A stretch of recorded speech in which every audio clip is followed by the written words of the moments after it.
Hi, hello, I'm Lola the Dodo, and today I'm back with another speed paint of the Winx girls as grown-ups, or as neat as grown-up as they're gonna get in life. So, today is Flora and Tecna, and to be honest, this is in a different order than I usually named the Winx girls. Like, I don't know if you also had it, but like on the playground when we would name the Winx girls, it was always Bloom, Stella, Flora, Musa, Tecna, and if you were lucky there was also Leia, because Leia came in season 2 and we were already done with playing pretend when that came along. But for this video I decided to do Flora and Tecna, so not Musa, because these two characters are close to my heart. The reason why we used that order on the playground was because in our child brains of like 6-year-olds, they were in order of power. And the logic we used, only children can think of. 1. Bloom is number 1 because she's the main character. She's thought to be the strongest, so that wasn't easy. That's logical. Then Stella is the second one because she's the prettiest. Not by my opinion, like 6-year-old collective opinion. I don't know who said it first, it was said. Flora was the third prettiest one, because she was pink. Everyone loves pink, so Flora was second because she was also feminine. Tecna and Musa were like in the lower part because they were not feminine, I think. Like nobody liked them as well, but Musa was better because her hair wasn't as short as Tecna. However, when season 3 came along, and like the new, I think it's called Achantix, the new fairy form, they gave Tecna longer hair. And I hated it. Like even when I was little, I was like, that's not supposed to be. Tecna is supposed to have short hair. I also didn't like that they made Musa's hair longer because, I don't know, I liked the characters before. Even though I didn't think they were pretty when they had shorter hair, I liked them. Anyway, why they are close to my heart? Well, I love pink, so Flora is, of course, my sweetheart. And also Tecna, because now that I'm older and I rewatched at least season 1 and 2, I'm still rewatching season 3 with my friends, I can relate a whole lot to Tecna. And we started rewatching season 3 around the time the new Winx live action was announced, and I was pissed off that they removed Tecna. Because, you know, they want girls to go, like they always try to encourage girls to go in technical fields and male-dominated fields, and then you have a character that is very technical and has some struggles that some girls have, like emotional stuff, and is not that feminine, and then you remove her. Like, mixed signals, people.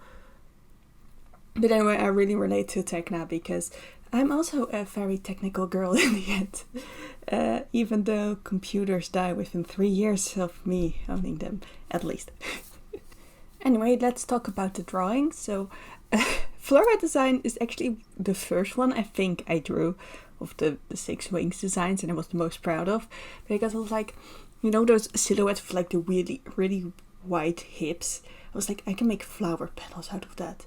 And the thing is, these sketches were made like at least 2 months ago by now.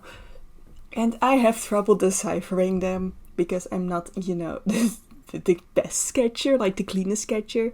At least when it comes to traditional. When digital, I sketch very clearly and in different colors, so my brain knows what's happening.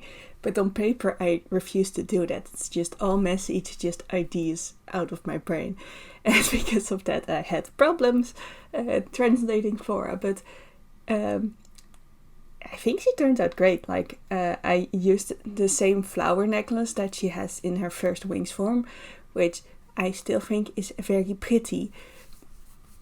I also gave those flowers in her hair, so there was a little bit more green, like her outfit was really pink heavy and I needed a bit more green to color back. Also, her hair turned out really pretty, but then I put on green lightning and then it turned really mushy green and I hate it and I didn't change it, so that's on me. As for Tecna, so her dress was the second to last I designed. Only Leia was last, and I don't really remember what I went for with her dress. The thing is, she has very futuristic fashion sense, but also wacky fashion sense, because she is clueless.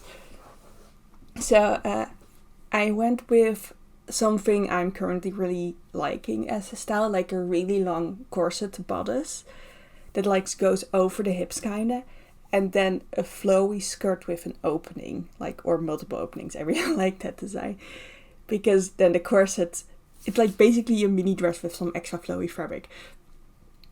And I gave the bodice some lighting effects of like technology, futuristic sense, and I really like that.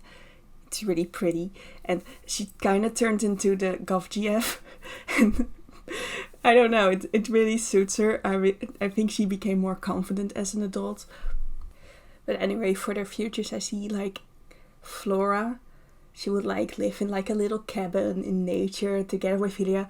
I think they have a pretty cute relationship. Like, both of them are pretty soft and like cutesy, and they're just a good match. They aren't as problematic. It's just that nothing gets done in their relation because they both refuse to talk to each other and speak their truth.